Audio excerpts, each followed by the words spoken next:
We think we know Britain's wildlife. But there's a secret world beneath our feet. A hidden kingdom teems with millions of burrowing creatures.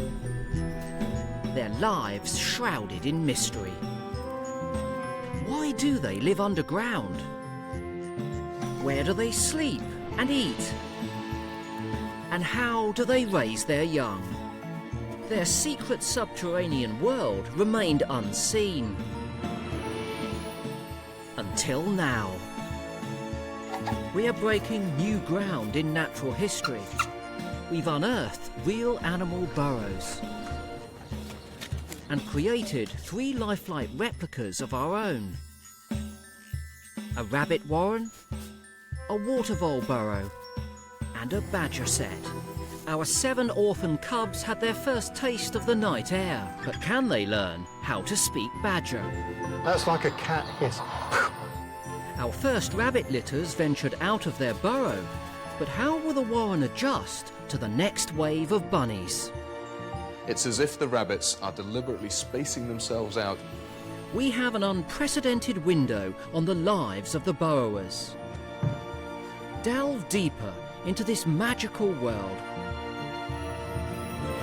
as we ask in this concluding programme, how do young burrowers grow up and leave home? We've got about 50 rabbits in here. It's gone tremendously well.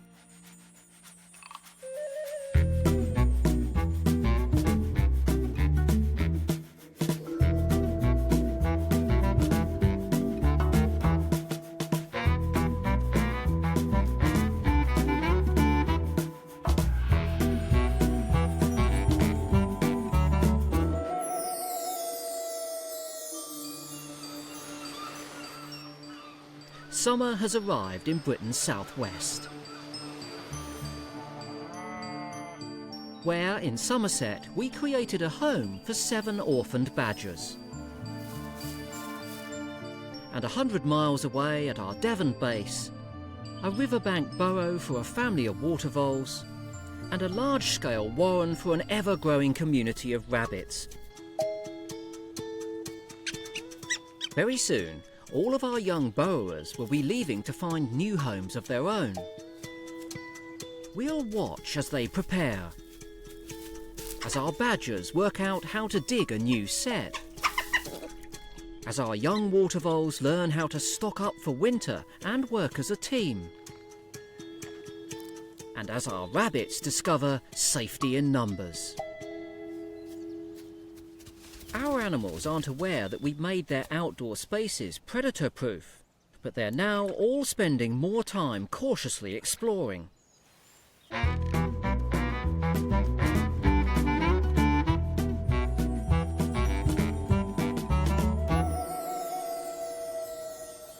Our rabbit warren began in winter with just 10 adults. Now there are already more than 30. The females, like Pipkin and Hazel, have now led their winter litters outside. And inside, they've already filled their breeding chambers with a whole new second wave of kits. The question is, why do rabbits breed so fast? And why in these synchronised waves? Our rabbit expert, Dr. Sasha Norris, is on hand to help work out what's going on. The thing is, their extraordinary ability to reproduce in vast numbers, breed like rabbits, is implicitly important because in summer, when the vast majority of their young are coming above ground, everything else is breeding. They cleverly time when they have their young so that all the baby bunnies are out at the same time. And this means that the predators just can't eat all of them, and so some will survive. But the big mystery is, how do rabbits synchronise these waves of young? Well, it turns out that it's all down to one individual, the top buck. And in our warren, that's Thumper. we witnessed exactly how he dutifully fulfills his role, back in winter when the first litters of the season were born. As the top female, Hazel, went into labour, Thumper was close by.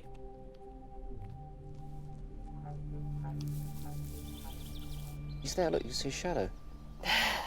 Shadow of his ears on the wall. Shadow of Thumper, guarding his new family. It might look as if Thumper is simply being an attentive father, but he's not. Just seconds after the babies are born, he does something quite astonishing. Thumper is already sowing the seed for the next generation. But we mustn't see this as any form of brutality. She wants to be mated. This is the process that they want to go through, isn't there? Maximum reproduction at any time. She's in the process of giving birth, and already she must be chemically communicating that she's able to be impregnated again, that she's receptive. Because she's just stopped, if that, and he's in straight away. Well, they have such high mortality, so many of them die so young, that the only way to ensure that she has surviving offspring is to keep on breeding. So while she's feeding these young that she's just given birth to, she's going to be growing inside her a new litter. And ultimately, it's a survival strategy that works for this species. Indeed. Constant reproduction, maximising the rate of that. And our buck doesn't stop there. Thumper mates with all of the other females immediately after they give birth. In doing so, he ensures that all of their litters arrive at the same time. So in the wild, each generation would exit the warren in a wave to swamp the awaiting predators. As numbers expand, we'll find out how our increasing horde of rabbits organise themselves.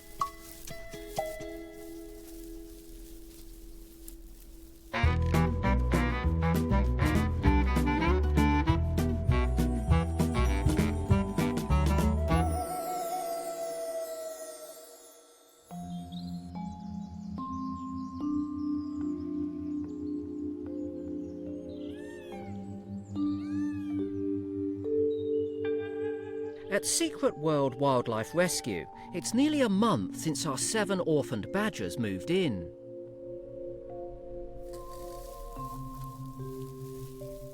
There are 3 females and 4 males, but sexual maturity is months away. And since the big female that we named Luna led their first steps outside in spring, they've become truly nocturnal. They're now regularly exploring al fresco each and every night. But as dawn approaches, they retreat to the comfort of the set. Down here, they're either resting like old sleepyhead Truffle, or it's all rough and tumble. This badger, Bramble, was once the smallest. An outsider, she struggled to fit in. But now she's nearly as big as the others, and she's much more confident. Even vying for leadership with Luna. In the last week, their play has gotten much more intense. Bramble bites Luna around the tail, the neck and the ears. It looks brutal, even painful. But how can we be sure that things haven't turned sour? Well, the giveaway is this mouth half-open gesture. It's known as a play face. In the wild, our young cubs will meet strangers, aggressive badgers from other territories, who could cause them harm. So will our young group know how to tell friend from foe? In truth, only time will tell.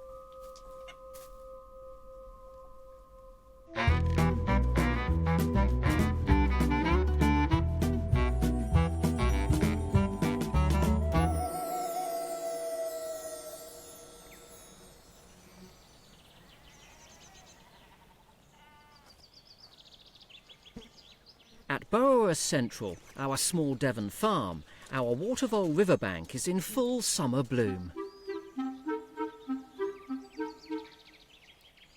Inside the burrow, it's a busy time. Our two adult residents, Mr. Ratty, the brown male, and Bonnie, the black female, still have a turbulent relationship.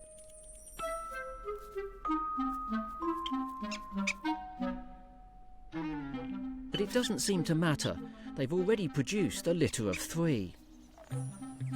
Ratty Jr. and his siblings have grown fast. Just 3 weeks old, they're already the equivalent of teenagers. And behaving like them. They don't seem to have much respect for the old man. But inside, there's even more exciting news. Bonnie is nesting again. Vole expert Derek Gow thinks that we've really convinced her that she's living in a riverbank. She's taken out flood insurance. We've got this one nest here, which we think is the one with young in, but the Bonnie and Ratty have also filled up other chambers with grass. Is this typical of voles, that they have more than one nest? Studies have shown that one water vole can have between 2 to 3 nests, and though in part it's an adaptation to flood events, so you know, if the river rises by a metre and all these chambers flood, then it makes a lot of sense to have nests further up that you can actually adapt. What we also know is that the female water voles, when they're moving their babies to another nest, can sometimes kick out the animals that are in there. There's a wonderful tale from one of the chalk streams in Wiltshire of a female water vole which was observed saving its babies when the floodwaters rose, and she actually took them to the nest of a male that was in a nearby willow, pushed him out, so he had to go out and sit in the rain, and started to put her babies in there. So it's an adaptation to, in part, to flood events, and it's a very sensible thing to do if you live in this riverbank environment. Days later, in one of the nests, we finally spot her second litter. 5 more pups. It's fantastic news. Like their older brothers and sisters, they'll eventually be released. But before our voles are ready to enter the wild, there's some serious growing up to do. And for Ratty Jr. and his sisters, the arrival of younger siblings will be life-changing. Soon, there'll be no more room at the inn.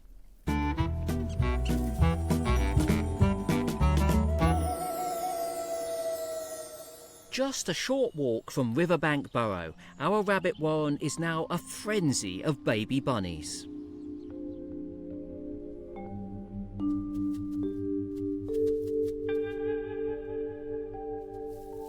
With the second generation almost ready to go outside, the third generation can't be far away. Our warren is reaching capacity. But how will our rabbits behave when real estate is at a premium? We want to know what to expect.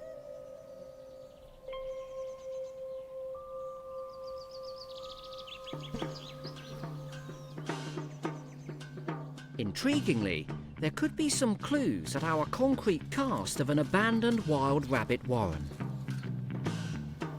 Can this fascinating arrangement reveal clues as to how rabbits cope with the summer squeeze? There's only one way to find out. We are taking things to a whole new level. With experts in 3D mapping, we scan the structure with a gizmo that fires lasers 250,000 times a second. The result is an exact 3D model of the warren. And we can examine it from every angle. So can we use it to unearth any patterns in the apparent chaos? Was the warren dug at random, or did the rabbits plan it in this way? With our data, teams of scientists led by Exeter University's Dr. Dave Hodgson produced some fascinating insights. I like to think of the warren as if we were zooming in on it from outer space. And so what I did was I added a grid to this to simplify it and turn it into a graphical model of the warren So instead. stripped out all of the dirty reality That's right. and simplified it into just distances and nodes and entrances. So like pure maths. What we find is actually relatively clear, I think, to the eye, which is that these distances between chambers or from entrances to chambers are really quite even. There's no section of the warren system where you find very short distances. Okay. So it's as if the rabbits are deliberately spacing themselves out even though they're forced to live together in this warren. Dave even thinks he's worked out how the warren might have grown over an estimated 3 decades, from a single scrape into a home to some 50 rabbits. It does appear that the rabbit warren has developed in 3 phases, which is probably generational changes. So what we can see here is what we believe to be the original section of the warren.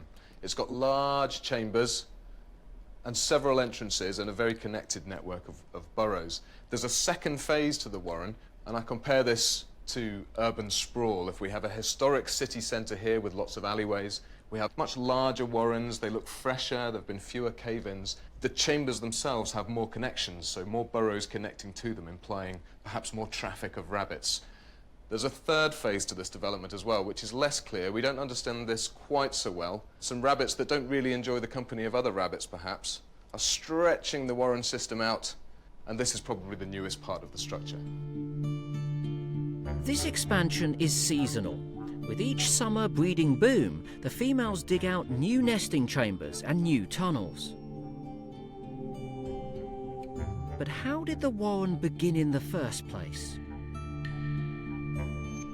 Perhaps our rabbits can provide the answer.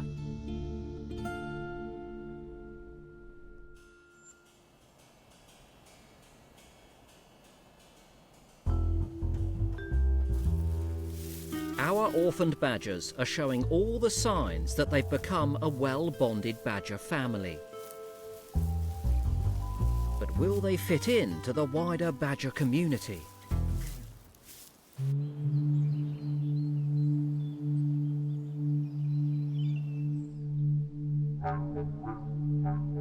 Our replica set is the perfect place to test out whether badgers can instinctively tell a friendly call from a hostile one. I've asked our badger expert, Dr. Chris Cheeseman, along to help. And I've got one of my favourite playlists for us all to enjoy. Chris, I have here a little mix, a mega mix in fact, of badger calls and sounds. I've got bad chat, bark, chirp, chitter, chirr, cluck, coo, growl. I'm going to start off by playing a chirping set, which they will hear. We've heard them doing it to one another. Let's see if we get a response from that.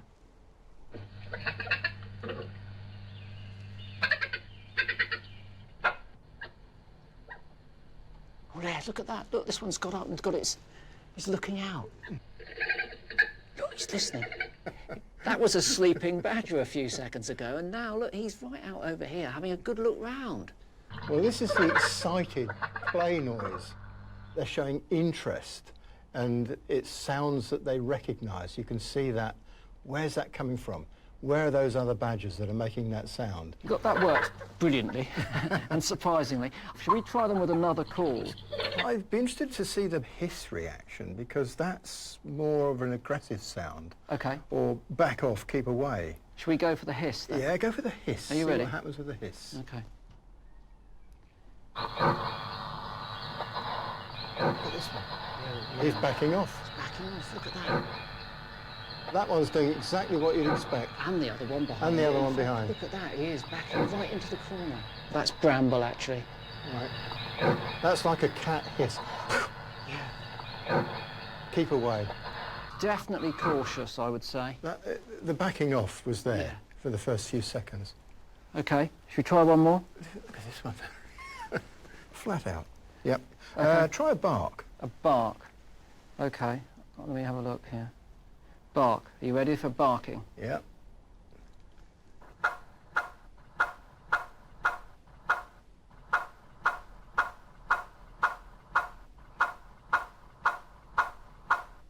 Oh, yes, look at that. Look at this one, yes, running around. Yeah.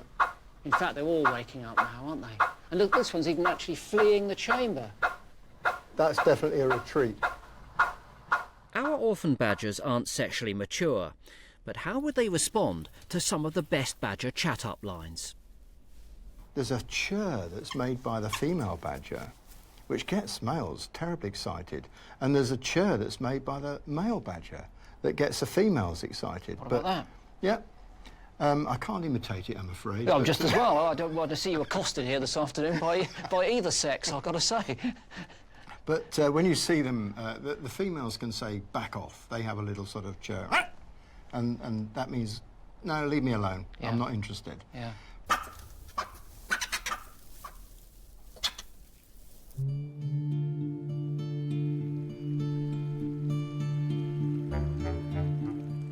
Here at Escott Park, there's a thriving community of water voles. It's the last of its kind in Devon. There are literally hundreds of burrows all along the riverbank. Each one is home to a little family like ours. And if you know where to look, there are clues that hint at the water vole's strategy for survival. But look at this. Wow, this is really interesting. Looking around me, I can see none of this plant at all within visible range. So the animals have snipped these into little portable packages and they've taken them and they've put them down here to store them so that they can eat at their leisure in a safe spot. That's really, really neat. By creating these larders, water voles can keep feeding all year round. But how do they learn what to store and how to use it? In our riverbank burrow, whilst Bonnie is inside suckling her second litter, firstborn Ratty Jr. and both of his sisters are now completely self-sufficient. They're eating 80% of their body weight every single day.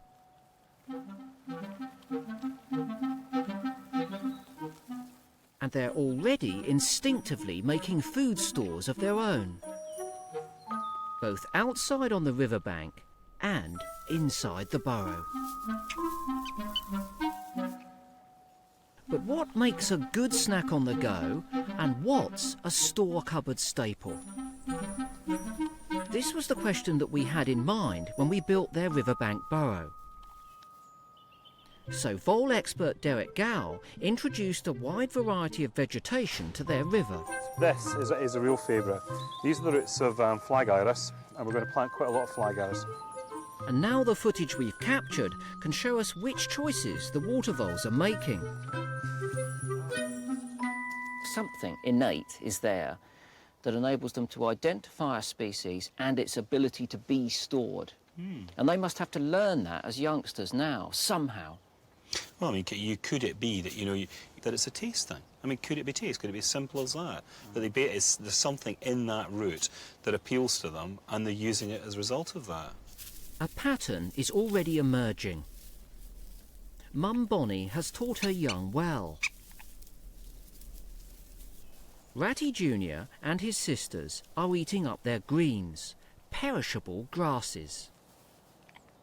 But inside the burrow, they're storing foods with a longer shelf life, roots, tubers and bark. And most intriguing of all, the whole family seem to be working together to build up their larders. Completely different strategy than our rabbits, when you think about it. Much fewer individuals that have to play a role in this community, because if they don't store this food, then the entire community could be in jeopardy throughout the winter. Yeah. So they may not make it themselves, as we know. Yeah, I mean, many of them won't. I mean, they have very short lives. We know that from studies in captivity that an old male water vole is about 2 and an old female is slightly over a year. So many of the animals that are gathering this material are not going to live long enough to use it. But the key thing for this animal is, of course, that the colony survives.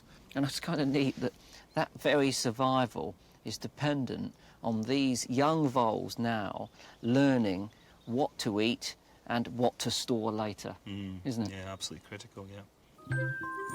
The young water voles seem to be making good progress, but there's still some way to go before they can be released.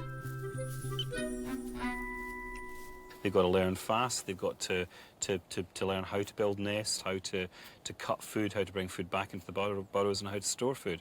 Because, of course, if they don't acquire these skills very early on in life, they simply won't survive.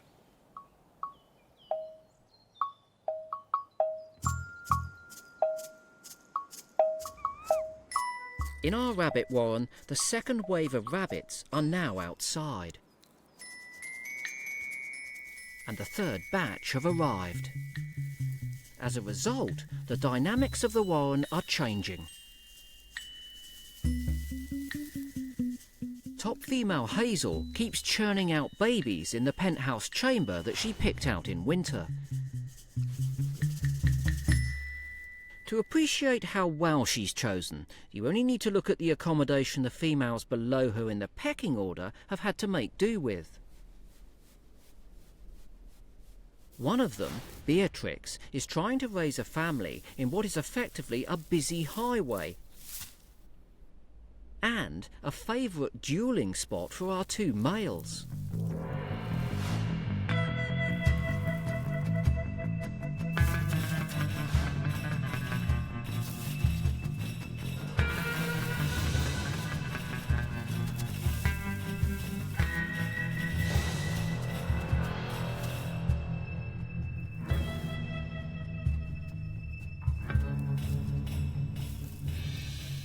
Sasha and I want to understand what's happening. Now, look, here they are. They're chasing through again, you see. I think what's interesting about this particular nest site is there's a lot of activity. It's a bit like Piccadilly Circus in the rush hour, actually. It's not necessarily the ideal place that I'd want to have young, because... That's because this is not the top dog in the nest position, is it? It's one of the sub-optimal burrows, basically. Exactly, yeah. Beatrix has made her choice to put her kits at risk in a busy part of the warren. But for other subordinate females, there is another option. Moving out. This is Acorn. Her place is at the very bottom of the rabbit pecking order. She's been excluded from the main warren by all of the other females. In the wild, living outside like this would be a huge risk. Acorn would be completely exposed to predators. Out here, unaware that our fences protect her, she starts to dig. Like the other females, her instinct is to breed. Some of the young ones are only practicing their digging skills, but could Acorn be digging a breeding chamber, what we call a stop?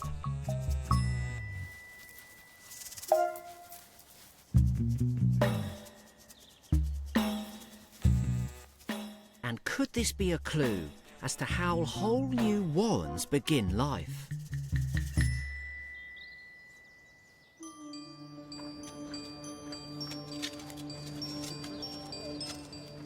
At our concrete cast, there's an amazing parallel. Our team of human burrowers have unearthed a second, much smaller burrow. Smaller, but no less interesting. I think this started where a subordinate had been kicked out of the main part of the warren, come over here to do her own thing. Yeah, I mean, it's not the ideal scenario to raise your young. The dominant female will always choose to put her kits in the safest part of the main warren. But I think this female would still have been part of the main social group because it's not very far away, but she wouldn't have been allowed to breed in the main warren. And ultimately, I imagine this would have expanded, and these tunnels would have led to more chambers and perhaps even headed back in this direction and joined up with that part of the warren.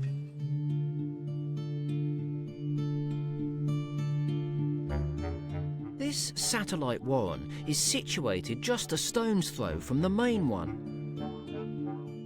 It's possible that it was a subordinate female that created it. The implications are fascinating. The dominant rabbit at the top of the hierarchy, like Hazel, may rule the warren, but the subdominant rabbits at the bottom, like Acorn, are the unlikely heroes. So you might say that from tiny acorns, whole new warrens can grow.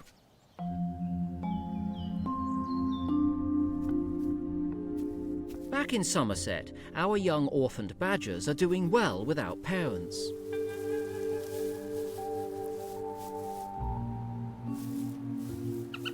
But without their mother's milk, their fur thins as they grow. They need to get onto a natural diet, and there's one particular juicy superfood they need to learn to get their paws on. Earthworms. Our badger expert Chris Cheeseman has devised their next test.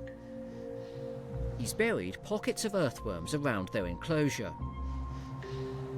So can they instinctively sniff out this most essential of badger snacks? Well, this is an intriguing experiment. We've provided these badgers with their favourite natural food, and they've found these earthworms.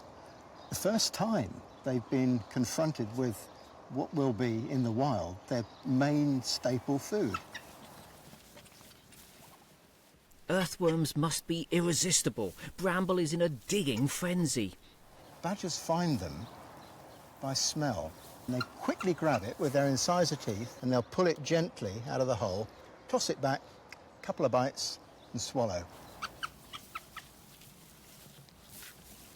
And I've watched a badger feeding at night, and in the space of one feeding session, which was about 2 hours long, it ate 1,083 Lumbricus terrestris. Now, these earthworms are about 3 grams each. You multiply that, that's over 3 kilograms of earthworms. The badger was visibly distended. It was like a barrel. These badgers are already showing that they're finding this food. They can smell them. They're eating them exactly the way you'd see in the wild. And I think it's a very good sign that these badgers are perfectly capable of finding, hopefully, their main food source, which is going to be worms.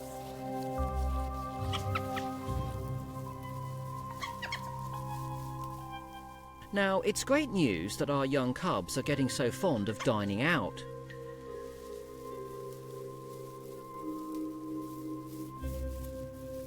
But in the process, they're learning another tough lesson. They're picking up stowaways and inadvertently carrying them into their set. Parasites. All badgers host a plethora of lice, fleas and ticks. For our group, the itch is nothing that a good scratch can't relieve, but in the wild, it can get much worse. Badger fleas infest their bedding and have special hooked claws that enable them to cling on to their wiry fur. Our badgers will have to work out how to keep this troublesome parasite at bay. Fleas are well adapted to the badger's own lifestyle, and they need a badger to suck blood from, get a blood meal. And they also need somewhere to lay their eggs. And they don't do it on the badger, they do it in the badger's nest. So the eggs will hatch out in the bedding, the larvae will develop there. When they hatch into fleas eventually, off they go again, find an adult badger to suck blood from. That's the life cycle, basically. So obviously there are implications here, because the bedding could be a complete repository of parasites, and that's got to be surely why the badgers are so keen on removing it, changing it, upgrading it, airing it. It is indeed. But will our orphans know how to air their bedding? It's a vital badger skill they'll need to master. So far, we've only provided them with hay. But by giving them a choice of materials, we can also see how they react and which ones they prefer.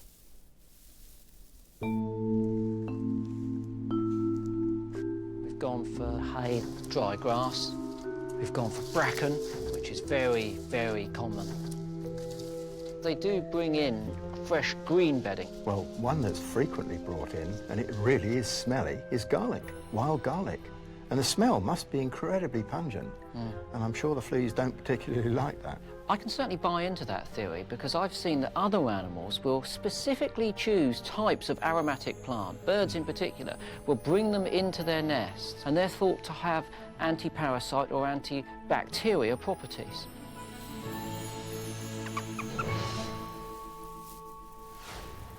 Quite cautious, that, isn't it?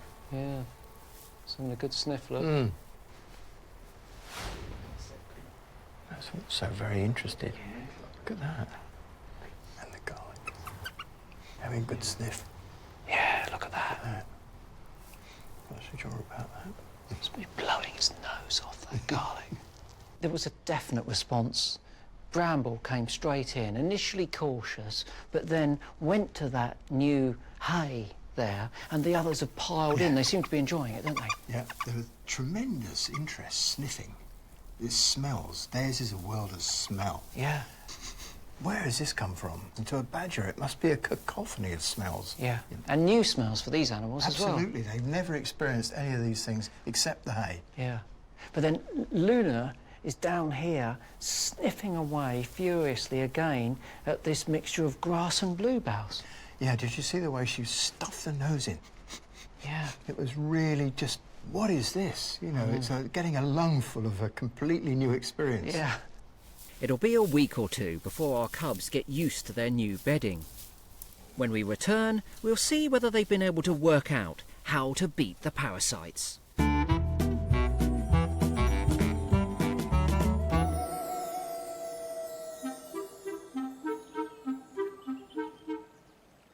Back at our Water Vole riverbank at Burrowers Central, there's been a major development. Bonnie has kicked Ratty Jr. and his sisters out of the burrow. Perhaps with the arrival of her second litter, it's all got too much at home. Outside, they're on their own.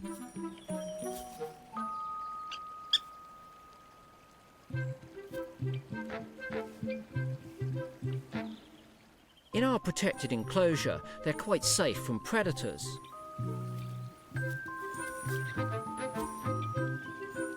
But it's the perfect dress rehearsal for the challenge they're going to face when they're released into the wilds of Scotland.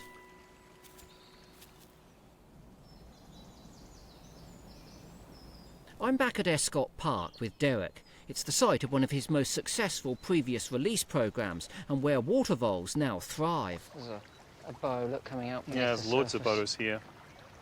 And there's some right up in the trees here. Yeah. Big ones. Yeah. What's happening to Bonnie's first litter seems to be typical of what's happening here in every water vole household. The animals start to force each other out. And initially this will take the form of, you know, just kind of little squeaking fights, and they'll jump up and down, pushing each other away with their front paws. And some of them will take the hint and leave home. But like teenagers the world over, others take a bit more persuasion. In an empty riverbank, young voles simply dig out new burrows next door.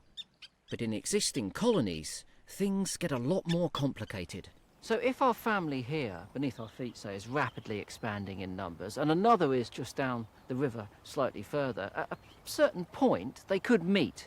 Oh, they're absolutely going to meet, and it's a very important process because we know that water voles will not willingly breed with animals they're closely related to. We don't exactly know how they detect this degree of relatedness, but it may be there's some sort of, you know, pheromone exchange so that they're not going to breed willingly with their uncles or their brothers or their fathers or whatever. It's part of the process, then. Part of the process is they have to meet, you know, other animals that they're unrelated to. So even though they're pugnacious and territorial and will not willingly accept other animals from other colonies, and some of those animals have to come in because otherwise populations simply don't survive. Right, what about if you get a really bumper number of animals here? It's the best season for water voles ever, and there too. They meet up, but they carry on breeding.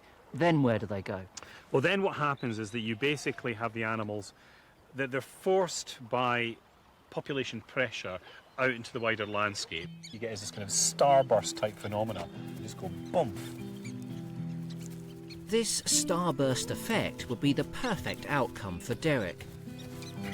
with all the young moving out into neighbouring burrows and breeding.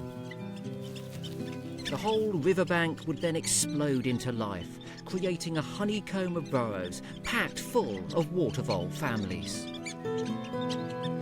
And the more burrows they create, the more food stores there'd be, and the greater the chance that the whole colony would survive to breed another year.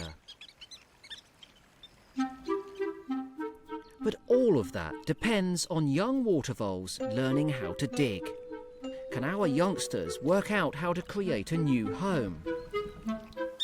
Well, at first, they look to Dad for answers. As Mr. Ratty forages outside, he digs himself small bolt holes, places to escape if there's a predator looming. Ratty Jr. watches intently. But it's one of his sisters who gets her teeth into it first. Just 3 weeks after they were born, one of our young voles is already on the property ladder.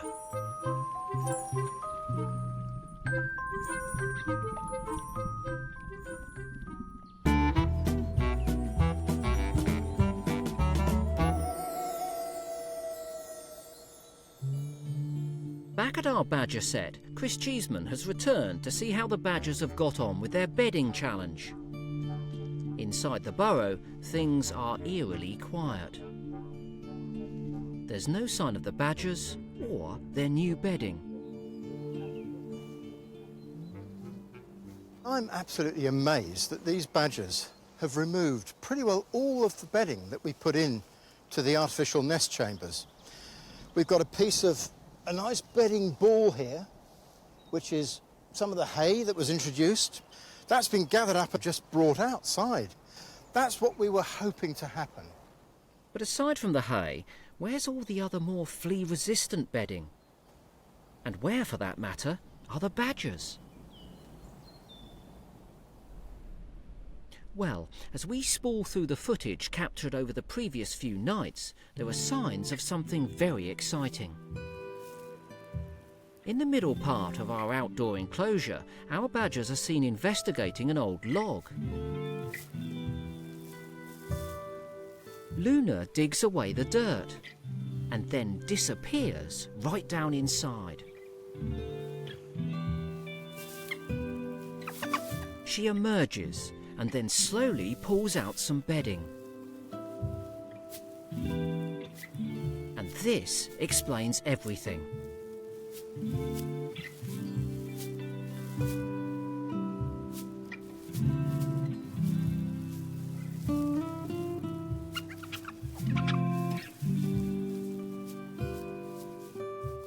Perhaps this is our badger family's way of telling us that they're ready to go.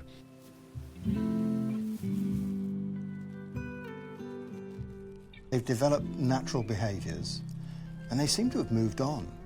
And they've now abandoned this and gone outside into the compound and seem to have established the beginnings of what we think might be a set.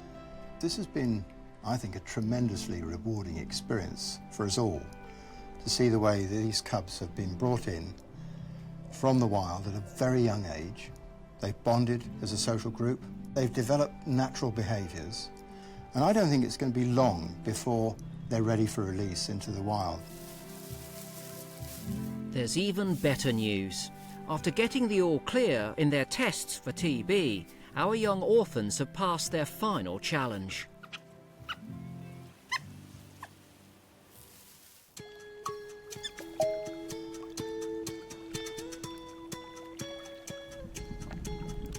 It's my last chance to bid farewell to Mr. Ratty, Bonnie and their young family.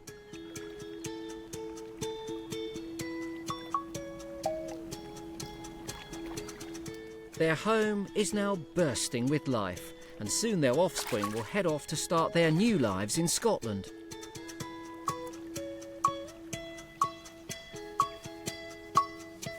And across the farm, what began with 10 adult rabbits rattling around in a giant warren has become a bumper crop.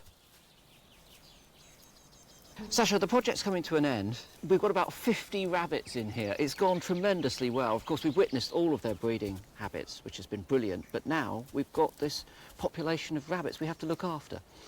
Yeah, and if you think back to the beginning of the project, there's a nervousness. You just never know whether animals are going to like the habitat you're providing for them. Yeah, it's been absolutely brilliant. What's the future for them now, then? Most of these rabbits are going to go back to a breeder, so they're going to have lovely homes. And there's going to be a few rabbits that actually stay here and live in the rabbit utopia we've created.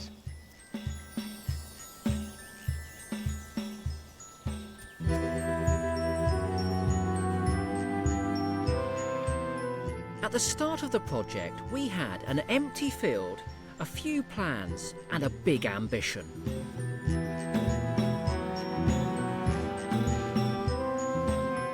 We shifted hundreds of tons of earth and created something quite unprecedented. A wind in the willows for the 21st century. A whole new way of looking beyond Britain's hidden frontier of natural wonders. It's been a truly wonderful experience and a privilege to have studied these animals in a facility that's given me an insight that I've never seen before. And then there was Mr. Ratty and Bonnie, who gave us a unique view of the water vole's tempestuous temperament, but also did their bit for water vole kind. You read old textbooks and you know that water voles use the forward pointed teeth for burrowing. We've never seen excavating soil with the teeth before. It's been a real privilege and a real pleasure to sit there and watch them. And our rabbits, from hazel to acorn, all of them demonstrating admirably why they're such extraordinary survivors. Some of the loveliest moments have been the most subtle. For example, when two females meet each other and they just gently touch noses, and it speaks volumes about the nature of their relationship.